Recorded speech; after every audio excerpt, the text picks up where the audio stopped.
Oh, All right. all right. Thanks So- for coming, Wendy. Oh, you're so welcome. It's just a privilege to be with all of you. So I want to tell you tonight, I want to explain a problem and then show you a solution based on God's word. So we know when he created Adam and Eve, he put them in a garden, right? And they were supposed to cultivate and take care of that garden. And the Lord would walk with them in the cool of the day, and I imagine him teaching them about how everything worked in his whole system of growing food. But man sinned and left the garden.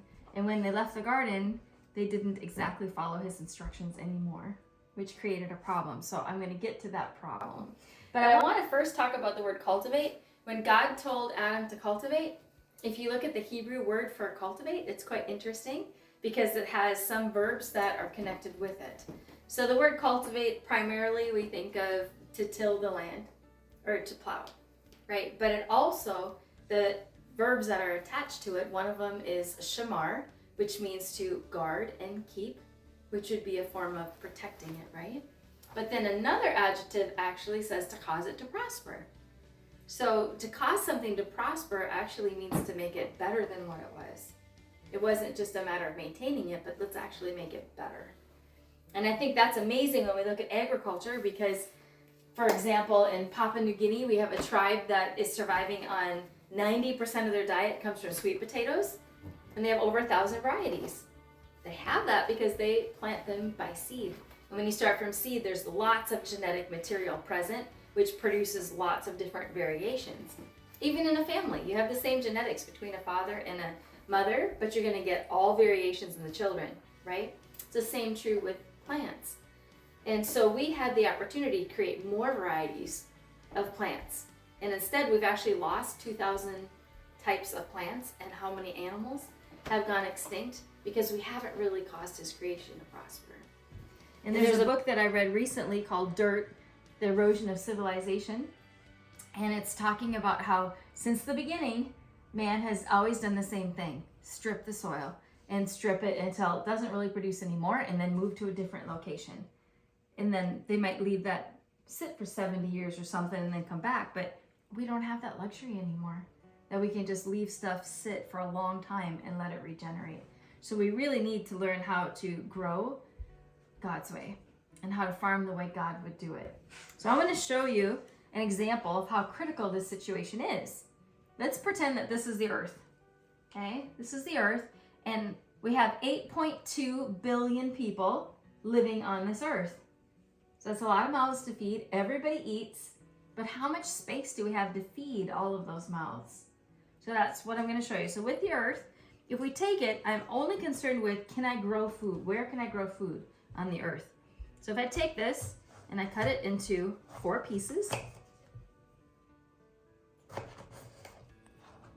and then I'm going to hold up 3. Does anybody have any idea what this represents? 3/4 of the earth is or covered with?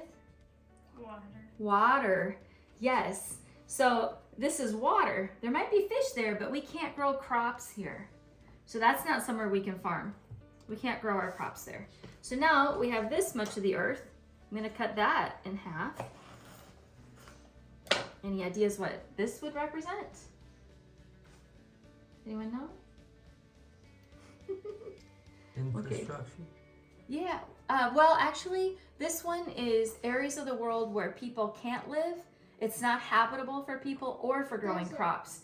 Deserts, North Pole, South Pole, places where people can't live and we can't grow food. Then we take this one and we cut that into 4 pieces. And I'm going to grab 3 of those. And this one is more what you were thinking of. This represents cities. Yes, cities and highways and byways and parks and places where people live, but we can't grow any food there. So that's not available for us. So we set that aside. Or people are not growing food there. We could have some urban gardens, but people aren't really practicing that, right? So now we have this portion, but we really only deal with the top 1 to 2 feet in terms of growing food, right? So we got to go ahead and remove our topsoil where we grow food. And now, this is the earth where 8.2 billion people live, and this is what we have to feed them. So it's not a lot. It's precious, right? It's extremely precious. And it's really only that one section of the earth. And in that section, we have degraded the soil where 40% of the soil will not produce food without chemical fertilizer. And a lot of that fertilizer is coming out of like Russia and Ukraine. And it's all dependent upon a system. All of it is dependent upon man's system today, which actually puts us in a form of slavery in a way. We should know how to be able to feed ourselves. You know, we should know how to feed ourselves, clothe ourselves, provide, or have shelter and water, right? Basic essentials. Yeah. With this, to feed the 8.2 billion people on this earth, right now, if everybody on this planet ate the way Americans ate, we would need to have 5.5 Earths to feed everybody. And we don't. And so today we have a statistic that breaks my heart. And that is every single day, 25,000 people die from hunger and malnutrition. Every single day worldwide. So this is something that I'm passionate about, changing this number. We can all come together and work to try to reduce this number and start growing abundant food. So that's what we want to do, is get back to farming, but not just farming, but farming for abundance, and doing it in the way that God had designed it to be, and not a way that strips the soil and keeps stripping and stripping and stripping. So that's what I want to introduce to you today, is a concept that started 40 years ago in Brazil. The guy who started it called it syntropic, S-Y-N, syntropic agriculture. But it's beautiful in the way that it shows God's hand and shows the way He designed everything to fit together. And I love the fact that finally, after all this time of stripping soil, in the permaculture movement, people started saying, well, how does it happen naturally in nature? How does God do it? You know, and then we went to the food forest, and then alley crops, and all these ideas started coming up to figure out how can we actually work with God's creation. And syntropic tends to take all of that and just kind of puts it together in a way that you go, oh, aha, that makes sense, and can I start tomorrow? Because you get so excited about it. So if we look at the benefits to growing food this way, oddly enough, we have 7 benefits. Isn't that amazing? Because we know 7 is the number for completion. So the benefits of farming this way is there's no requirement for irrigation, which is really exciting for me if we're teaching in developing countries where irrigation is something they don't have money for. So the fact that they don't have to worry about that is huge. And I'm going to explain how that works when we get a little bit farther in the presentation. Then, after that, we have really, really, really low labor. And this excites me because I've been privileged to visit and tour lots of different community gardens, and their setup is high labor. And then they get a bunch of volunteers excited in the beginning, and they start growing food, but a lot of times they're doing raised beds. And raised beds tend to deplete most of the nutrients within a month, so you got to be top dressing with compost all the time. And most of these communities are not making compost. And so they're actually taking more out than what they're putting in, and then pests start coming, people get discouraged, volunteers stop coming, and eventually the program's shut down.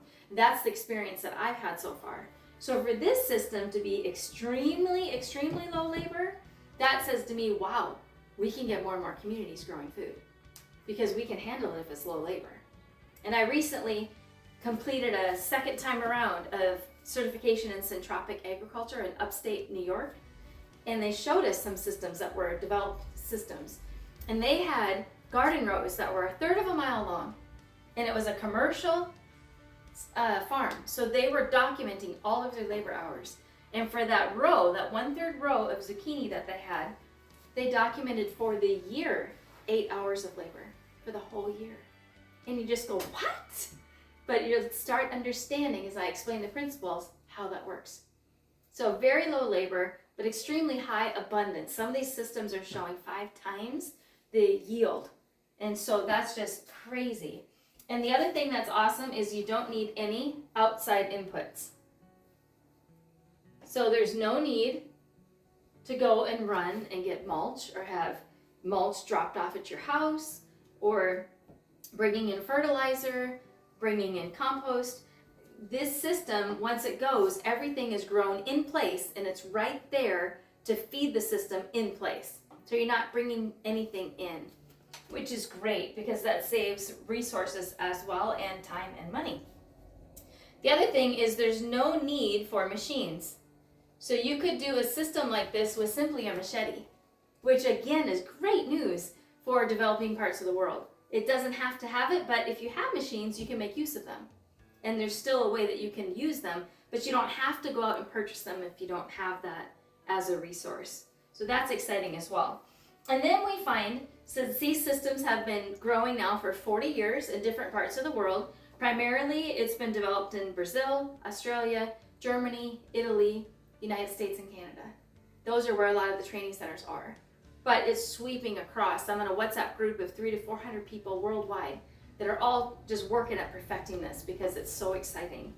So those systems that are mature, they're finding that they're getting no pests and no disease. So that's a game changer right there. Can you imagine? Not having to deal with squash bugs, and the other things that come along, it makes a huge difference. And then the last benefit that they're experiencing is it's extremely low cost, or it could potentially be free. And that's because everything is started from seed. So if you save your own seed, you grow enough extra to save your own seed, there's really nothing you need to buy. So you can start low in the beginning for cost, or I could actually show people in these developing parts of the world, how can we do this for free? And I love it because it's encouraging the development of seed banks, which we all need to have because our seeds are our life. And we need to be doing not only community seed banks, but individual family seed banks as well, and make it a habit of life. Like they said in class how they always have Ziploc bags or something in their car when they're driving along and they see something and there's ready, mature seeds to pick and save and label and put in their seed bank. And I'm like, I need to start doing that. Having something ready. And I've already been noticing seeds because you want a lot of stuff that likes to grow in your area, we can build into the system. So now let's talk about how does this work. So fundamentally, this is based on principles. And then when we get to the design phase, then I call that like recipe cards. What species are in your area? But the basic principles are the same. And it works in any climate, anywhere in the world, and it won't strip the soil, it'll actually restore the ecosystem. So this way of growing food can actually restore all the ecosystems on the earth where we grow food. So I find that extremely exciting, and I have a feeling this is the beginning of a restoration as we go and we restore and be able to feed more and more people. All right, so it's based on life. Everything that the Lord does is based on life. It's not based on chemicals. Okay, so traditionally, what would we do? We would test the soil, and whatever's lacking, we would amend the soil. Or we'd test the pH, and if the pH needed adjusting with lime or ashes or something, we would adjust the pH, right? But we're actually focusing on the biology, the life that's in the soil rather than the chemicals. And once we foster all the species, the fungal species, the bacteria species, once we get them populated to their full potential, guess what? They regulate pH, but they don't just regulate it for the soil as a whole. They do it individually for each plant, which pH is extremely important. And the reason why they do that is because if your soil is too acidic, the macronutrients are like bound and unavailable for the plant primarily. And so they're going to struggle. And if your soil is too alkaline, the micronutrients are bound and like unavailable. So pH is huge. But if the soil food web is going to regulate the pH for each plant, then guess what? It's got access to what it needs. It's not bound up and it can actually access it. So that's what we're after. So we're going to build an immune system in the soil. All right, so this part up here is going to be a topical view, looking down on our system. And this is a side view, looking at it from the side underneath the soil. All right, so when we do a system like what I'm showing you today, it's a combination of trees and annuals. So if I draw a tree line and another tree line, and then in between that, I could have an annual bed. And I might have 1, 2, or 3, but I'm just doing one to show you for an example. Okay, so this would be an annual, and this would be a tree line, and a tree line. But what we're after is immunity in the soil. So what happens when we plant trees? Trees are fungally dominated. So they are fostering the proliferation of fungal networks. Okay, so fungal mycelium. And so as the trees roots start growing down here in our side view, and these tree roots start growing, they start fostering fungal networks. And fungal organisms can extend plant roots by up to 7 times. So they're extending them, and these roots are growing, plus they're coming and they're extending. And this whole thing starts to grow until eventually it's all connected. And once this fungal network gets all connected underneath, we have what we would call a fiber optic network. Okay, the same kind of thing. It's gonna they're gonna be communicating with each other, sharing resources with the system. They're developing immunity for the soil, and it becomes like a foundation. Just like when we think about in our health, it's all based on our gut, right? 80% of our immune system is dependent upon the bacteria that lives in our gut, the organisms that live there. The same is true for the soil. It's dependent upon the organisms that live in the soil. And these guys live lower than 6 inches. They're underneath the 6 inches. So if we do, like when the scripture talks about plow, and you do a plow, you can take a plow through, but that type of plowing usually doesn't go deeper than 6 inches, where modern day tillage can go 12 to 15 inches and just pulverize, which you would just destroy this whole thing. And then that fungal network is gone. And that's actually a foundational base for the immune system of the soil. Then in addition to fungal networks living there, we have bacteria. And our annual crops are bacteria based. So if we mulch with green around our annuals, it breaks down and it produces more and more of those bacteria species, and it's fostering the bacterial growth, the number of organisms bacteria-wise. So the bacteria ones are especially important for regulating pH. They're important for nitrogen cycling, nutrient cycling, and they will help to add more to the immune system. So if we can get all the fungal network we need, we can get all the bacteria we need, we have a super strong immune system that the plants are utilizing, and then the plants have strong immunity and they're resistant to pests and disease because they actually have the strong immunity that we would have as well. All right, what's cool about this annual bed? I love the term that was given to this. It was called grass-fed veggies, which I think is so cute. And basically what it means is in between our annual bed, we have green manure cover crops. So green manure cover crops. That means that they are providing nitrogen and nutrients. So they're actually feeding the system when they break down. So, I mean, they're going to produce nitrogen until they start to flower, but then you can cut them down and you can rake them in, and you're mulching with green right into your annual bed. And when you mulch real thick in this annual bed, you don't get much for weeds. So there's no weeding. And so the weeding factor comes out. And your green manure cover crops, when they're planted densely, usually you don't have weeding issues. So there's no weeding in there, there's no weeding in there, there's no weeding in your annual row. Your labor is just going down and down and down. But this is being cut, given to your plants, breaking down and feeding your annuals. So all of your fertilizer is being grown right there in place. Oh, and there's a ratio. I forgot to say the ratio. 1 to 3. So 1 part annual, 1 to 3 parts green manure cover crop.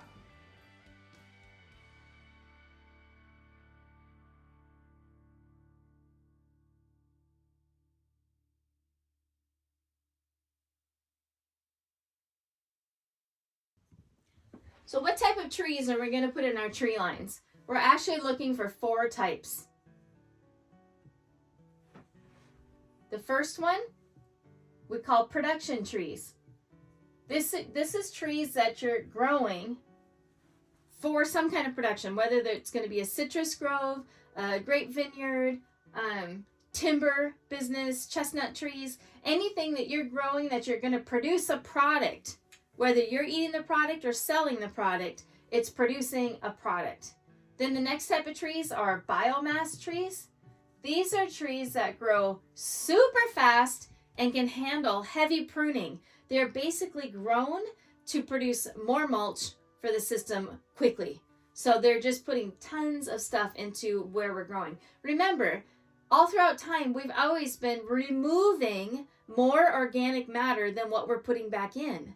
And we want to do the opposite. We actually want to grow, produce, and put into the system more than what we take out. So that's what our biomass trees do. Then we have nitrogen fixing trees. So these are going to be trees that are actively involved in nitrogen cycling. And there's usually in the legume family like Gliricidia or pigeon pea in the tropics. Anything that's going to be nitrogen fixing and is going to actually help to feed the other trees that are growing in your tree line. Then the last one is mother trees, but they don't really have to be a tree. The whole purpose of a mother tree is to provide shade, shelter, and nourishment while a production tree is in its first year. So in the very first year of your tree line, you want something that's going to provide shade to nurture your production trees. That could be potatoes planted along the shoulder line, cassava in the tropics. It could be sunflowers. Anything that's going to grow up quickly, much faster than your production tree, so that it can provide shade during that first year. Now let's look at God's design with vertical growth, what we see in the forest. Of course, we have the ground, but then the things that grow up, some are tall and some are short. So let's divide the airspace. Let's say this is the top of where trees will grow, and let's divide that into 4 sections. This is our stratus layer. So the very top layer is going to be our canopy trees, our tallest trees. The next layer down will have some high trees. Then we have medium trees. Then we have lots of bushes. And of course, the ground is thoroughly covered. If you've ever been in a forest, the ground is always covered. That's a principle in creation. What he created, everything has a covering. Fruit has peelings. Nuts have shells. People have skin. There's a shell or a covering to everything. If your soil is not covered, it will die. The life that's in it will die. You want that covered really well. We also might have some vines growing up. And so this system is providing a couple purposes. Let's start first with energy production. Photosynthesis. I'm sure you've heard of that, right? So you have leaves on these trees. What are the leaves doing? They are solar panels. They are collecting sun's energy. So these panels, they're sticking their panels out. They're absorbing the sun's energy that gets converted through photosynthesis and stored where? Down here in the roots, in the form of sugars. So all of these plants have roots full of carbohydrates. That is what the soil food web, the living creatures that live in the soil, they're feeding off of those sugars. And then in exchange, they're doing what the plant needs. Regulating pH, developing immunity, going and getting water, nutrients, processing minerals, everything they're doing for the plant. So it's a symbiotic relationship where they are helping one another. So the more leaves we have, that's like having more solar panels, which means you will do what?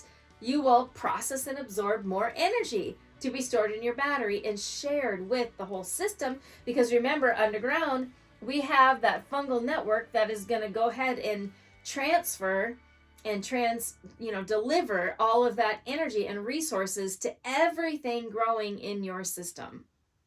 Now let's talk about moisture. Because remember I said we didn't need irrigation, right? Here's our stratus layers again. If we have a couple tall, emergent, canopy, tall trees, but we don't have anything growing in the other layers, we're going to have a problem because moisture is being drawn to where photosynthesis is taking place. So we have all this photosynthesis going on up here, and all the moisture is being drawn here. So if that's the case, what happens to your soil? It dries out.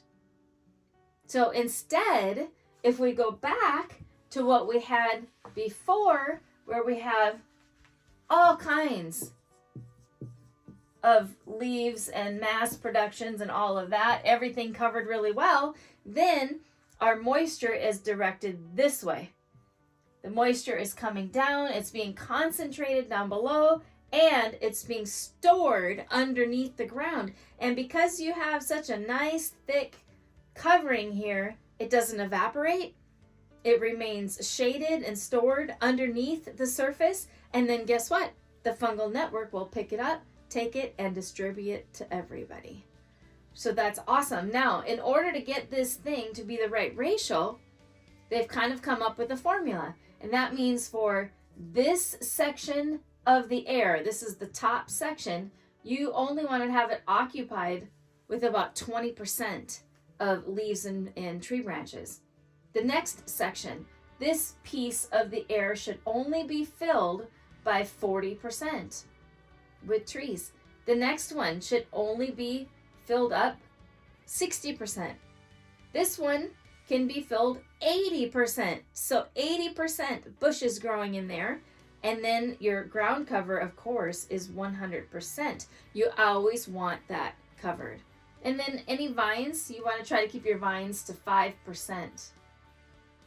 So when you do any pruning events, every time you prune, try to keep these ratios in mind. So in other words, you wouldn't want to come along and say, let's leave the grandparents, the old trees, the big tall ones, and let's clear everything out. If you do that, you're going to dry out your soil, right? And plus, keep in mind as well, whenever you remove trees, they live in community, they communicate with one another, they nurture one another. You always want to take out a grandparent, not all the kids. Biodiversity. This is extremely important. There's no place that was planted by God on earth that you can find where man did not interfere, where you find 100% the same plant growing. He does not create monocrop systems. Diversity is extremely important.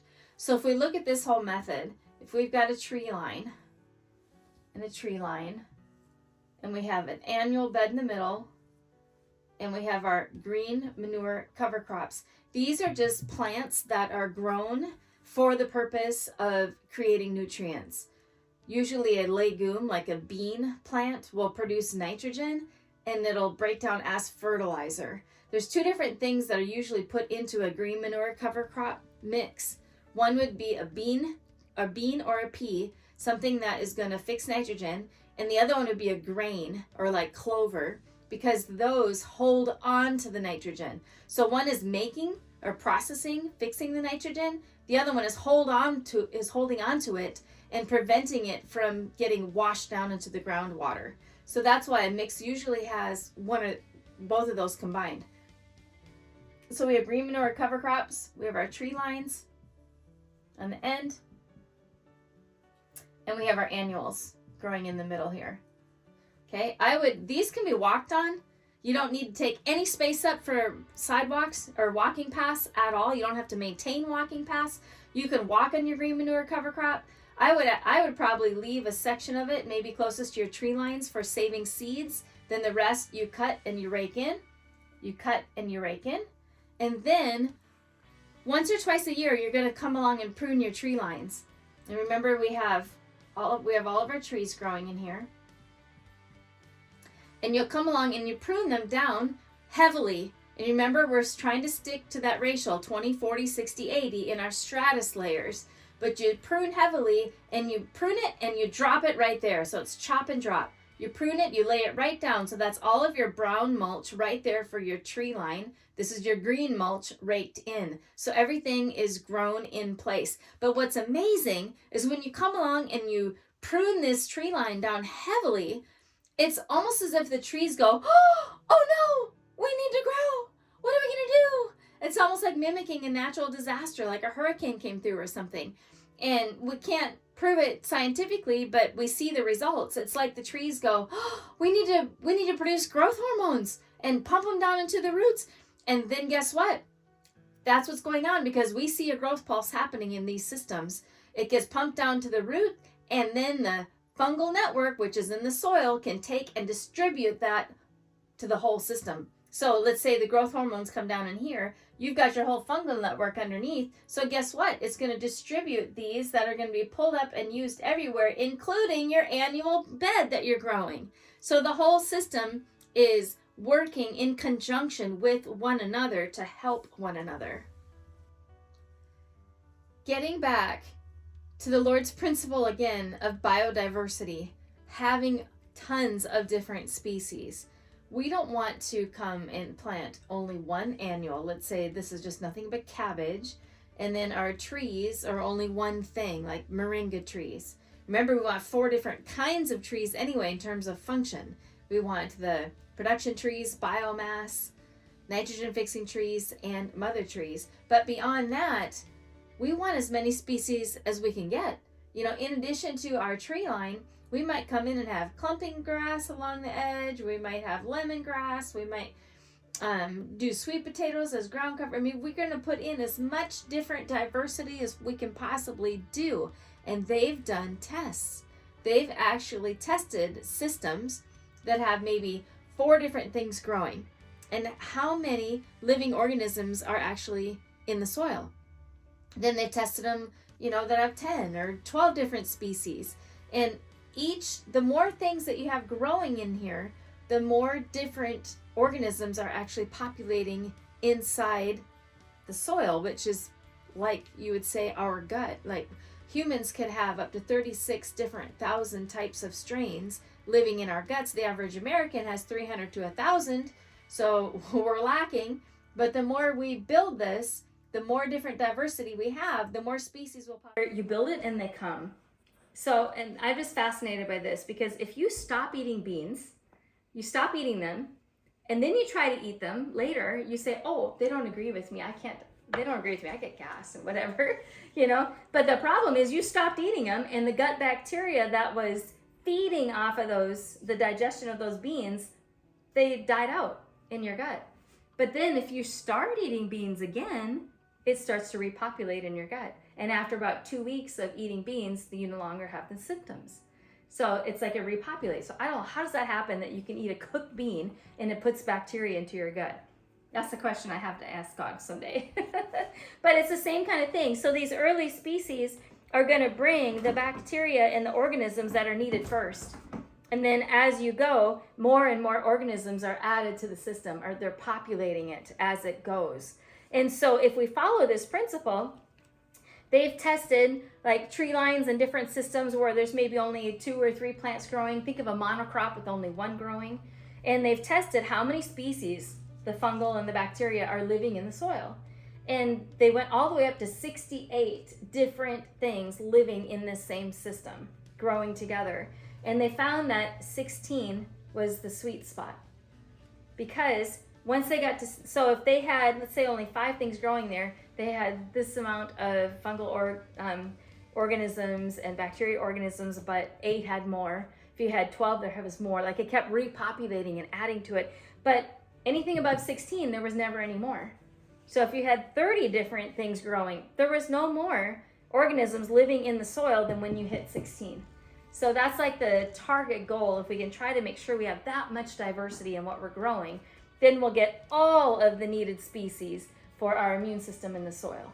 And once that happens, the magic happens when you're growing, because the soil has what it needs and it has an immunity. And you are constantly feeding it. You're actually putting in more biomass than what you're taking out. So we're not stripping. So the last part of this whole thing is your design. So you're going to figure out what trees are you going to plant and what green manure cover crops are you going to put in between.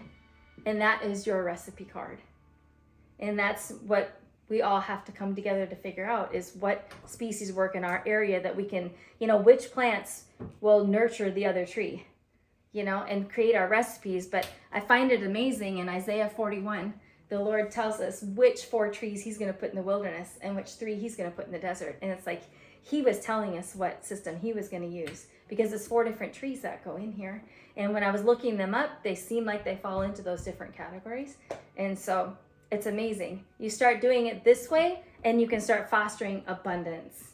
And it doesn't have the labor and all that. Man always thinks he can do it better. There's no way we can do better than when God created the world and said it was perfect. If it was perfect, it was perfect. All right, the other thing you want to consider is that you can do this type of farming for any goal that you might have. In other words, usually there's 3 different things you might focus on. Number 1 would be a silvopasture. So that is where you're doing rotational grazing for your animals. So you can do the same thing where you have your tree lines and you have your ground cover in between, but it's all based on fodder species. So you're growing your fodder in between, and then your tree lines, you can get trees that are food for your animals, and you may have to just put something around those trees until they're tall enough and ready for the animals to be nibbling at them. But you can definitely set up systems that way. And then your primary focus might be on production trees, meaning you might want to have a fruit grove, citrus grove or something like that. In New York, we planted a grape vineyard, and the tree species and the tree lines were poplar and peach, and they were going to be pruning them to be the trellises for the grapes in that system. So that was the main species, but then of course they added other things to it as well. And you want to add a lot of native things. They even put pulpweed in the system, just stuff that's adding the good organisms that we want to be living in the soil because of those plants being there. And then the third thing is you might really want to just be growing annuals. Annuals are something you plant every single year. So that's your vegetables, pumpkin and onions, everything that you plant every single year is an annual. So these 2 are going to be set up the same way. You're going to have your trees running north to south in both of those situations. Because if you have a tree line and it's north to south, you have the sun rising in the east, coming over and settling in the west, none of your trees are shaded. But when your whole focus is annuals, this is the only one where you would do it different. If your focus is annual, then you're going to put your tree lines east to west. And then your annual beds will be in between your tree lines, right? And when you do it in this situation, your tree lines, you need to keep them cropped to about chest high. So you're going to have probably more bushes, more wildflowers, and they're not going to really grow more than chest high or taller than you. Because in this situation, we're really not growing trees so much as we just want woody material to help the fungal network get developed. Okay, so that's what you would do for annuals. In your tree line, the first year, your seeds are, the roots are not real established your first year. So you can go ahead and plant potatoes along here in the shoulder that first year. Other things like that too. So that you can still get more food the first year, even though your trees aren't established yet. So like for me, I'll put cassava in here along the shoulder and get that harvested for food while I'm waiting on my trees to grow up taller. The other thing that's really neat is if you look at the difference between a Hebrew culture and a Greek Roman mindset, is Hebrew is cyclical. What has been will be. There's nothing new under the sun. It's all cycles. You think of the oxygen cycle or the water cycle, the nitrogen cycle. It's all cycles all the time. But basically, you have life, and you have death, then you have decay, regeneration, generation, and then you have life again.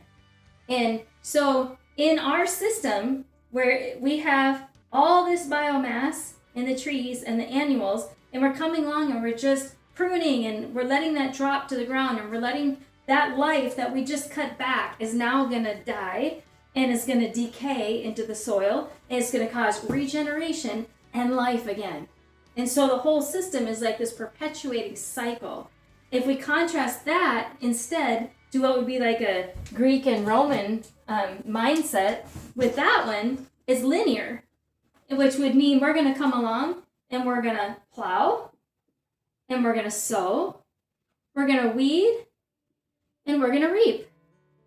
And we do it again. Plow, sow, weed, reap, plow, sow, weed, reap. And we just strip and strip and strip and strip. And we're not putting back in. It's not the same as the way our Father's systems work. So I encourage all of you to just get started on farming in a new way. Let's farm for abundance, and let's farm together and make it a community effort. Our Creator loves His creation. Have you ever noticed how He's always using creation language all throughout Scripture? I love it when He rebukes Job and He says, "Where are you when the deer gives birth to her fawn? And do you know the number of days of her gestation? Or do you hear the cries of the raven, and do you feed them as I feed them?" He loves His creation, and we should love what He loves and want to take care of that which belongs to Him. For the earth is the Lord's and the fullness thereof. It's His. Let's be good stewards and take care of it. You know, one of my favorite principles that we see in His creation is that it's the lowliest of creatures that we have to thank for our very life and the products that come from the soil and everything that we have to build homes and to build infrastructure. Everything comes from bacteria and fungi organisms. They come from the lowliest of creatures we can't even see with our naked eye. We have to have a microscope to be able to see these lowliest of creatures, but without them, we wouldn't even be alive. You know, we wouldn't have the materials. That everything comes from the soil. Our clothes, our building materials, the dyes we use for our clothing, medicine, everything comes from the soil. We can thank them for all of those things. So in other words, you can look at the king of the jungle, the lion. Oh, he's the most mightiest. He's the king. But there's nothing in my life that I can say thank you to the lion. He doesn't impact my life at all. But the lowliest of creatures, I wouldn't even be here without the lowliest of creatures. So it's another principle that He works through the underdogs. He works through the lowest. And, you know, that's really what we're doing here at Vintage Skills International. This is just a movement of the brethren to get out there and proclaim the good news to the villages that have still not heard it, to meet people's physical needs first, then introduce them to their Messiah, tell them the kingdom has come to them, and show them how to walk as He walked. This is just a movement of people coming together. So who am I? I might be a full-time missionary, but ultimately I'm just someone who's saying, Lord, you can have the rest of my life. You can have it, you know, and I don't have all these degrees behind my name, but I know the one who knows how things work. And I know how to depend on Him and seek Him with all of my heart. And so I ask that you would consider partnering with us and joining us in this movement. You know, I don't have a church that's sponsoring me as a monthly missionary. And even now, I'm a widow. And as a widow, I guess that means I'm a eunuch for the king. I mean, I'm set apart 100% to devote my life to Him, but I no longer have the ties of my husband's income. So I ask you, if you're able to partner with us at any amount, it's many hands make light work. But when you sign up for a monthly commitment of anything, $10 or more, you can join our Harvesters Club. Our Harvesters Club is all about harvesting souls, harvesting food, and we meet once a month online, and you can join those Zoom calls or those online calls, and then you can watch the recordings afterwards, access previous recordings. We're going to have guest speakers of well-known people, and I just ask that you just stand with us, partner with us, and together, let's go and proclaim the good news to those who are still lost. We thank you, and happy gardening. Bye.